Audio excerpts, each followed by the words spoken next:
Sim, um bocado. Demorou também a fazer isso porque o material é caro. Neste caso eu passei a reutilizar os vidros que eu utilizava nas fábricas. Tipo, passei a ir buscar o desperdício da sociedade, no fundo. Opá, isso mudou. Mas, não, como eu te disse, não me tirou da rua. E qual é que era a tua pergunta? Desculpa, agora perdi-me. Opa, a razão é simples. Tipo, eu vivo na Guarda e na Guarda toda a gente já conhecia o meu outro tag, a minha outra assinatura. Então tive que continuar com o antigo e arranjar um novo, tipo, para as pessoas não identificarem facilmente o que eram os actos de vandalismo na altura. O primeiro era Tenco, que não tem uma explicação, foi um nome à toa, estás a ver? Tipo, que eu peguei e comecei a escrever Tenco. Depois, como se passou isso, não cheguei a ter problemas, mas tipo, como o nome já era muito conhecido e pá, aqui havia uma pessoa, duas que faziam um grafite e street art. Então decidi mudar de nome e adotei o Desi 123, porque já existia um Desi com Y, estás a ver? Um artista francês já bastante mais antigo do que eu. E para não haver uma confusão, estás a ver? Decidi pôr o 123. Depois cada número tem significado e não sei o quê, mas isso depois é um bocado mais pessoal, estás a ver? Hoje em dia até já nem faz sentido. Na altura fez e hoje em dia já não faz grande sentido esse número, só que tem que continuar para me diferenciar também do outro, que já existe. Agora faz sentido falar nisso, mas na altura foi mesmo a cena de mudar. Mas faz sentido o que tu perguntaste, porque o que o Tenco fazia eram os grafites, as letras, o escrever um nome, era uma cena não tão criativa, mais grafite, uma cena mais pura se calhar, estás a ver? Não tão pensada, mais intuitiva e pá, de um miúdo mais novo também, era um bocado por aí. Eu continuo a pintar na rua, estás a ver? Tipo, eu continuo a pintar na rua, por mais que as pessoas achem que não ou que não é bom, eu continuo a pintar na rua. E eu costumo dizer por uma razão, que é, eu devo à rua aquilo que eu tenho hoje. Estás a ver? Imagina, se eu vou pintar um sítio por uma encomenda, normalmente eu não domino todas as coisas que é para pintar, não é? Então as fábricas servem sempre, ainda hoje em dia serve para ir experimentar coisas novas. Ali vais pintar para ti e as pessoas eventualmente vão ver. Ou não, estás a ver? Pode acontecer ninguém ver aquilo. Mas hoje em dia existe muito também o buscar. Vamos ver se aqui há grafites, não sei o quê, porque se tornou um bocado de moda. Mas eu continuo a pintar nas fábricas na mesma. É igual, não é com tanta frequência. Mas continuo a fazer na mesma o street art, o dito ilegal, digamos assim. É o ilegal, porque é sempre ilegal. Pá, cresci na Guarda. Isto é pequeníssimo. Se eu vou fazer grafites, na altura, se eu ia fazer grafites na rua principal, ao outro dia ter pessoas a bater-me à porta. É tipo, também é no fundo, ele salvaguardar-me, eu não queria criar problemas. Imagina, se tu estás dentro de uma fábrica, a partir daquilo está tudo destruído, também estás a dar uma valorização, mas pela tua necessidade, porque é uma necessidade que tu tens. Tipo, se eu estou sempre a pintar na minha casa, tipo, vais estar sempre a apagar ali, também perdura as cenas, evoluís, é daí. Na era em que vivemos passou a ser uma moda. Tipo, se tu vires em Portugal, se fizeres uma pesquisa simples, tens, sei lá, 20 festivais de street art, agora chamam de street art, mas o street art é o grafite. Tal como há o gajo que pinta os comboios, tipo, se calhar é o gajo que vai expor na galeria, tipo, no dia a seguir. E as pessoas não têm muito bem essa noção de que há muitos vândalos que são artistas no dia a dia, estás a ver? Pá, e isso vai sempre haver, esse estigma de.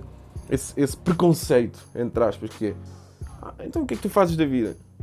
Faço umas pinturas. Mas dos grafites, né? Isso é uma brincadeira de miúdos e vai ser sempre, sempre. Mas também é inevitável.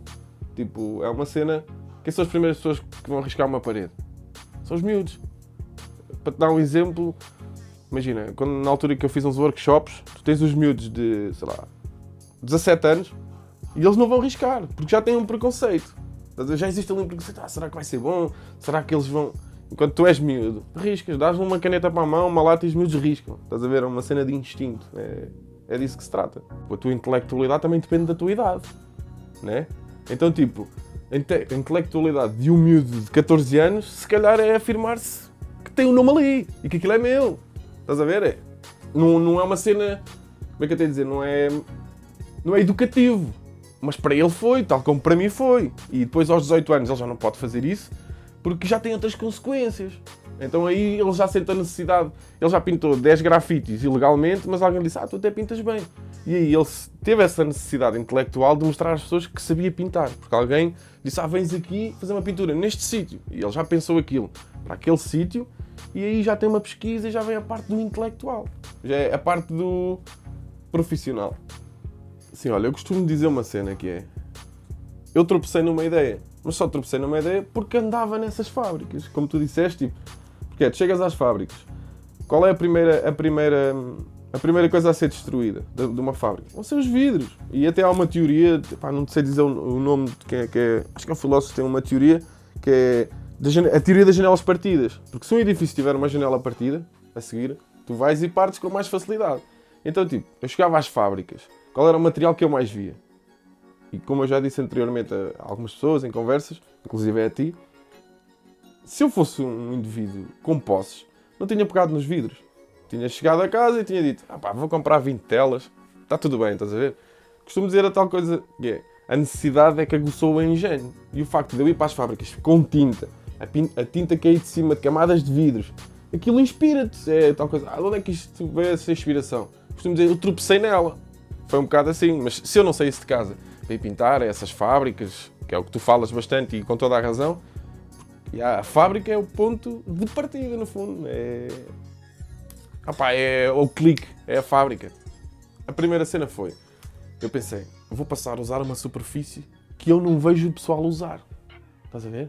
Tipo, na altura eu pegava, imagina, em chapas, pintava, pensava assim, mas já vi pessoal a pintar chapas. Madeira, uma cena nova. Antigamente era o que se pintava, eram as telas, era a madeira. Então foi aquela cena, vou pegar num material que eu não vi as pessoas usarem. Vim para casa, isto vai ser uma ideia mirabolante. E depois também, hoje em dia tens internet, pesquisas, vês as coisas, influencias-te, né? E eu, na minha primeira ideia, eu pensei, como eu trabalho com stencil, que é tipo, às peças, por assim dizer, a minha ideia era ficar... Eu consegui cortar o vidro, comecei a pesquisar como é que se cortava o vidro e a minha ideia era, cada bocadinho vai ser um vidro e tal. Uma ideia não cabe na cabeça de ninguém, cabe na cabeça de uma pessoa que não tem experiência, que não testou. Depois de testes, pintei o primeiro só sobre o vidro e depois pensei, mas isto, se eu pintar por trás de uma camada, dá para ver. E aí surgiu a tal ideia de, então espera, se eu pegar em várias, isto vai resultar numa cena 3D. O primeiro que eu criei foi um vidro só preto e branco, com duas camadas, não era tipo isto, um trabalho tipo este com várias cores, era preto e branco. Resultou. E aí veio o clique de tu ficas fã de ti próprio nessa noite. E depois ao outro dia acordas e dizes, realmente se calhar isto não está muito bom. Então mas tens aquele clique de isto vai ser fixe, vai ser porreiro. Mas também vai um bocado do que tu vês, das coisas que tu vês. Tentei distanciar-me bastante das coisas que eu vi depois com o vidro, também com essa... Aí vem a tal intelectualidade. Tu não queres copiar. Que há várias pessoas que simplesmente não ligam a isso. Vou criar, é da minha cabeça. Mas a tua cabeça vai buscar muita coisa. Estás a ver? Então tens que pesquisar, ver o que é que foi feito. Pode ser que encontres algo parecido. Se não encontrares, tudo bem. Mas não quer dizer que quando acabares o teu trabalhinho não descubras 10 gajos asiáticos que fizeram exatamente a mesma coisa que tu. Por isso, é um bocado por aí. Da recepção. É tal coisa. Como eu já tinha feito algumas coisas, eu queria fazer... Também busquei um bocado, queria fazer uma coisa diferente. Foi o que eu disse, madeira, isto e aquilo. Quando tu te deitas, como eu te disse há bocado, tu te deitas e és fã de ti próprio, não vais estar à espera que as pessoas digam, isso é mais um... Claro que não vou ser hipócrita ao ponto de dizer que não estava à espera de uma reação fixe das pessoas que conhecem este meio. Agora, uma reação como foi, tipo, brutal, toda a gente gostou, foi bom... Se calhar foi melhor do que aquilo que eu olho para trás e vejo e digo, se calhar o trabalho não estava tão bom, mas a mim correu-me lindamente, as pessoas tiveram uma situação brutal, foi surpreendente, foi surpreendente na dimensão, estás a ver? No que tu perguntaste houve muita mais gente do que aquelas pessoas, porque as pessoas mais velhas, antes eu era só um pintorzinho, fazia uns grafites, uns riscos, e ali não, já és, passaste aquela fase que tu disseste, o gajo já não pinta só na rua. Já faz uma coisa com cabeça, já se dedicou em casa a trabalhar uma coisa para trazer para nos mostrar. É no sentido porque tu, quer queiras, quer não, tens de ser aceito pela sociedade. Eu, no meu caso, se não for aceito pela sociedade, não exponho. Posso ser o maior aqui no meu cubículo, para os meus amigos, mas preciso sempre de alguém. Preciso sempre, sei lá, do galerista, das pessoas que vão ver. Se eu não tiver o público, a aceitação do público, eu vou morrer, meu. O meu trabalho artístico morre. Por isso é que o pessoal diz, mas eu não quero ser comercial. Mas o comercial não tem que ser mau. Aí vem a parte de tens de ter essa aceitação das outras pessoas. Tens, mas eu não preciso que as pessoas venham aceitar o meu trabalho, que gostem dele. Essa aceitação para mim não... Tipo, eu não preciso dessa aceitação. Mas preciso que as pessoas, para já consumam. Que é mesmo assim, isto também tem a ver com consumo, a arte é tudo muito fixe, muito inspirador. Mas os artistas precisam de viver. E tu vês nesta fase, no país em que tu estás, os problemas que há com a cultura. Porque isto é cultura. Pode ser para uma minoria, mas faz parte da cultura. E tu precisas que as pessoas te aceitem. Precisas no sentido de te integrares. Não quer dizer que eu durma melhor ou não. Mas a minha conta bancária, se calhar, e as minhas contas não ficam por pagar se eu for aceito. E se não for aceito, acaba-se.